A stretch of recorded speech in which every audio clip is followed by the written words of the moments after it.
In this video, I'll be showing you how to fix camera driving missing in Windows 11. It's a very simple method, so if you find this video helpful, be sure to drop a like and subscribe.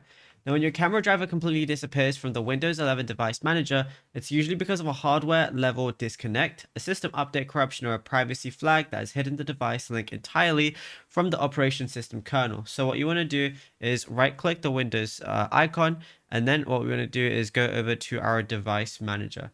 Now, once we do, go over to the view drop down, which is on this thing, and we want to show hidden devices, which is right there. Now, once we go ahead and do that, check if the cameras or imaging devices category appears. And if it shows up grayed out, right click your camera name and select enable device. So it's going to be right there. And let's say it's this, you just want to go ahead and enable it. Obviously, if you have an enable thing, like if it's currently disabled. And what you could also do is use Windows advanced optional updates. So what we want to go ahead and do is press our Windows key and I together, then select Windows Update from the bottom left, options, and then click on Advanced Options, which is going to be on the right.